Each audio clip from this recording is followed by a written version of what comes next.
કરી અને આવનારા દિવસ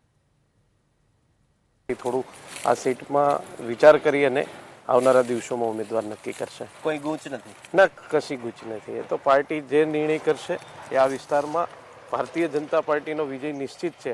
એટલે ઉમેદવારની પસંદગીમાં થોડી બાય ઇલેક્શનને કારણે એ પ્રક્રિયામાં વિલંબ થાય છે. ગુજરાત વિધાનસભા વખતે ગુજરાતના વિવિધ વિસ્તારોમાંથી આ પ્રકારના સૂર ઉઠ્યા. આ વખતે 2 સેન્ટરો એવા છે કે જેમાંથી આ પ્રકારના સૂર ઉઠ્યા હોય અને ઉઠવાની તૈયારીમાં એવું લાગે. એક તો સુરેન્દ્રનગર, દેવજીભાઈ ખુલીને સામે આવ્યા.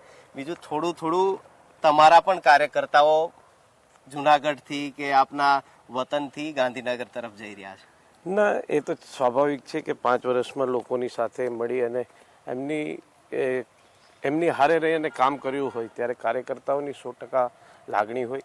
પણ આખરે કાર્યકર્તા એ ભારતીય જનતા પાર્ટીનો કાર્યકર્તા છે. હંમેશા ચૂંટણી આવતી હોય ત્યારે એમનો ઉત્સાહ હોય અને એમને એવું હોય કે અમારા પસંદગીના ઉમેદવાર આવતા હોય, પણ ક્યારેક જ્ઞાતિગત સમીકરણો, જે તે સમયની ઇલેક્શનની પરિસ્થિતિઓ એમને ધ્યાનમાં રાખીને ઉમેદવારની પસંદગી થતી હોય. કાર્યકર્તાઓનો સ્વાભાવિક રીતે એમની લાગણી હોય છે, પણ આખરે બધું પાર્ટીના હિતમાં. અમારા પાર્ટીની વિચારધારા છે વ્યક્તિ સે બડા દલ ઓર દલ સે બડા દેશ. એટલે દેશ માટે જ્યારે આ ચૂંટણી હોય ત્યારે કાર્યકર્તા હંમેશા ઉમેદવારની પસંદગી થયા પછી ભારતીય જનતા પાર્ટીના કાર્યકર્તા તરીકે કામ કરશે અને આ સીટને વિજય બનાવશે. પણ કાર્યકર્તાઓને કે આપના સમર્થકોને આ વખતે એવો ડર હતો ટિકિટ કપાશે? એવું નહોતું, કારણ કે સ્વાભાવિક રીતે અગાઉ એવું થયેલું છે કે એક જ તબક્કામાં ચૂંટણીઓ ઉમેદવારોની પસંદગી ડિક્લેર થતી હોય. પણ આ વખતે થોડું જે પરિસ્થિતિ છે, ખાસ કરીને જુનાગઢ લોકસભાની નીચે 7 સીટો જવાથી કોંગ્રેસ જીતી હતી. આને કારણે આ સીટ ઉપર બધા લોકોનું એવું માનવું હતું કે આ સીટ થોડી ટફ છે. એમને કારણે પાર્ટી કોઈ પણ રિસ્ક લીધા વગર ઉમેદવારની પસંદગી કરી અને આ સીટને કેવી રીતે આપણે જીતી શકાય એટલા માટે ભારતીય જનતા પાર્ટીનું પ્રદેશ પાર્લામેન્ટરી બોર્ડ અને કેન્દ્રીય પાર્લામેન્ટરી બોર્ડ એ વિચારની સાથે આવનારા દિવસોમાં આ સીટને જીતવા માટે થઈ અને ખાસ કરીને જ્યારે બાય ઇલેક્શન આવ્યું એને કારણે અત્યારે ઉમેદવારના જ્ઞાતિગત સમીકરણોને સેટ કરી અને આ સીટ કેવી રીતે જીતી શકાય. જ્ઞાતિગત સમીકરણોમાં તો આપ જ્ઞાતિ જે છે એ જ સમાજનું પ્રભુત્વ રહ્યું છે અને કોઈ પણ જો ઉમેદવાર રાખે તો તે જ મહત્વનું બને છે, કારણ કે મેજોરિટી તો તે જ સમાજની છે. કોળી પટેલ સ્વાભાવિક છે કે કોળી સમાજના મતદારો અહીંયા વધારે છે, પણ આખરે આ દેશની ચૂંટણી હોય જ્યારે દેશના પ્રધાનમંત્રી તરીકે નરેન્દ્રભાઈ જોવાના હોય ત્યારે સમગ્ર દેશમાં 2014 કરતાં પણ એક અલગ વાતાવરણ બન્યું છે. મને વિશ્વાસ છે કે આ સીટ એક જ્ઞાતિગત સમીકરણોના આધારે નક્કી નથી થતી, પણ ક્યાંક ને ક્યાંક આ દેશ માટે નરેન્દ્ર મોદીની જરૂર હોય ત્યારે જુનાગઢ અને ગીર સોમનાથની જનતા એક ઈચ્છી રહી છે કે આ સીટ કોઈ પણ રીતે જીતી શકાય. એટલા માટે પોતપોતાનું આંકલન આ કાર્યકર્તાઓ અને આગેવાનો કરતા હોય એવું મને લાગે. તમે જ સ્વીકાર્યું કે ટફ સીટ છે? હા, ટફ સીટ છે. આ વખતે ટફ પડશે, તમે હો કે બીજા હોય કોઈ પણ, કારણ કે સમજો કે 7 ધારાસભ્યો નીચે ના હોય પણ એની રાજેશભાઈ ગાજ આપણા પર પડશે એવું તમને ડર ખરો અંદરો અંદર કે 7 વિધાનસભાની સીટો વહી ગઈ આજ જિલ્લામાંથી આપના સંસદીય ક્ષેત્રની અંદરથી, તો તેની અસર કંઈક ને કંઈક તમારી ટિકિટ પર પડી રહ્યું હોય, જે વિલંબ થઈ રહ્યો છે તે તેના કારણે જ થઈ રહ્યો હોય? ના, હું એક સાંસદ તરીકે હું એટલું ચોક્કસપણે સ્વીકારું છું કે 7 સીટ ગઈ હોય તો એ મારી જવાબદારી કહેવાય. પણ ગઈ વિધાનસભામાં જે જ્ઞાતિગત સમીકરણો, જે પરિસ્થિતિઓ હતી વિધાનસભાને જોઈને કે પાટીદાર ઇફેક્ટ હતી, ખેડૂતો નારાજ હતા, સરકાર એટલા વર્ષોથી કામ કરી રહી હતી તો એન્ટી ઇન્કમ્બન્સી હતી, આ બધા પરિબળોને કારણે ક્યાંક ને ક્યાંક સિલેક્શન પણ જે થયા હતા ગત વિધાનસભામાં એમાં પણ ક્યાંક ને ક્યાંક અમારી ચૂક રહી ગઈ હતી અને એમને કારણે અમારે જે 7 સીટો ગુમાવવી પડી. એમને કારણે પ્રજા પણ સામે મત કર્યો તો આખરે પ્રજા જે પરિણામ આપે એમ હંમેશા સ્વીકારવાનો રહે. પરિણામ ફરી એક વખત લોકસભામાં વિધાનસભા જેવું નહીં આપે? ના, હું એટલું ચોક્કસપણે કહીશ, કારણ કે આ દેશમાં જ્યારે 2014 બાદ નરેન્દ્રભાઈના નેતૃત્વમાં સરકાર બની ત્યારબાદ જે નરેન્દ્રભાઈ દરેક વર્ગોને સાથે લઈ અને દરેક સમાજને દરેક ક્ષેત્રમાં નરેન્દ્રભાઈએ જે બજેટમાં જોગવાઈઓ કરી, જે ફાળવણી કરી, એમને કારણે મને સંપૂર્ણ વિશ્વાસ છે કે જૂનાગઢની સીટ એ ગત વિધાનસભાની પરિસ્થિતિ આ વખતે નરેન્દ્રભાઈને દેશના પ્રધાનમંત્રી બનાવવા માટે હંમેશા તત્પર રહેશે અને મને સંપૂર્ણ વિશ્વાસ છે કે કોઈ પણ ઉમેદવાર આવશે. મને જુનાગઢ અને ગીર સોમનાથની જનતા ઉપર સંપૂર્ણ વિશ્વાસ છે કે આ સીટ ભારતીય જનતા પાર્ટી જીતવાની છે.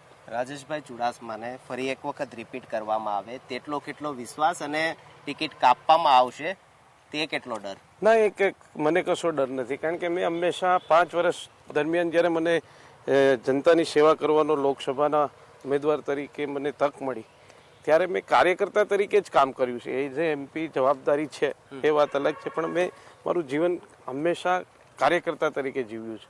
5 વર્ષમાં એક પાર્ટીએ એક કાર્યકર્તા તરીકે આજીવન કદાચ જિંદગીભર હું કામ કરું તો પણ ઘણા એવા કાર્યકર્તાઓ છે કે જેમણે મારાથી પણ વધારે મહેનત કરી છે, છતાં પણ એમને જવાબદારીઓ નથી મળી, એટલી મને 5 કે 7 વર્ષમાં મળી ગઈ. હું નાની વયનો ધારાસભ્ય થયો, ત્યારબાદ મને પ્રદેશ યુવા મોરચાનો ઉપાધ્યક્ષ બનાવ્યો, પ્રદેશ મંત્રી તરીકે 2 વખત જવાબદારી આપી, સાંસદ તરીકે નાની ઉંમરમાં ગૌરવ પ્રાપ્ત કરાવ્યું. આટલું એક પાર્ટી ખૂબ ટૂંકા ગાળામાં ના આપી શકે, એ મારા સમાજ માટે પણ પાર્ટીનું એક ઋણ છે. વધુ એક ઉમેરો થાય, બીજી વાર સાંસદ બને એવું પણ ઈચ્છો જ ને? એ આખરે પ્રદેશ પાર્લામેન્ટરી બોર્ડ નક્કી કરશે. હું ક્યારેય અપેક્ષા રાખી અને કોઈ કામ કરતો નથી. હંમેશા જે જવાબદારી આવે એને નિભાવવાનો પ્રયત્ન કરું છું. ખાસ હાઈકમાન્ડ સાથે કઈ વાટાઘાટો ના, મેં કીધું એમ કે હું ક્યારેય કોઈ પણ લોબિંગમાં માનતો નથી. ગાંધીનગર પણ ગાંધીનગર હતો, પણ એ કાર્યકર્તાઓની લાગણી કે એમને એમ ના થાય કે અમે જેમને ઈચ્છીએ છીએ એ અહીંયા ઘરે બેઠા રહે છે, એટલે ગાંધીનગર એમને સંતોષ આપવા માટે થઈ અને એમની સાથે રહી અને ક્યાંક પ્રદેશના નેતાઓને મળવાનું થયું. જીતુભાઈ વાઘાણી સાથે મુલાકાત કરી હતી, ભીખુભાઈ જોડે મુલાકાત કરી હતી. એમને મેં એ જ કહ્યું હતું કે ભાઈ જે પાર્ટી ના મુખ્યમંત્રી શ્રી સાથે મુલાકાત નથી કરી, પણ એમાં પણ મેં એવું જ કહ્યું હતું અને મેં પાર્ટીને આશ્વસ્ત કર્યું હતું કે મારા તરફથી કોઈ પણ નહીં, કારણ કે 5-7 વર્ષમાં મને ઘણું બધું પાર્ટી આપ્યું છે. મારી જવાબદારી આવે છે કે કોઈ પણ ઉમેદવાર આવશે પણ આ સીટને કેમ જીતાવી અને સારું પરિણામ મેળવી અને એક કમળનું ફૂલ દિલ્હી સુધી અહીંયા જુનાગઢનું પણ જાય, એ મારી વ્યક્તિગત જવાબદારી છે. પણ જીતુભાઈ કે ભીખુભાઈ એવું ના કીધું કે નાના રાજેશભાઈ ચિંતા ના કરો, તમારે જ આ કમળ ખીલાવાનું છે એવું આશ્વાસન આપ્યું? કારણ કે એ પણ ના કહી શકે, કારણ કે આખરે નિર્ણય કેન્દ્રીય પાર્લામેન્ટ બોર્ડ સુજાવ તો ગયા હશે ને? સુજાવ ગયા છે અહીંયાથી પણ પ્રદેશમાં. તમારા પોઝિટિવ સુજાવ? હા, બધાના પોઝિટિવ સુજાવ છે, પણ ક્યાંક તો એનો મતલબ એ કે કપાશે તો દિલ્હી વાળા કાપશે, પ્રદેશ વાળા નહીં કાપે?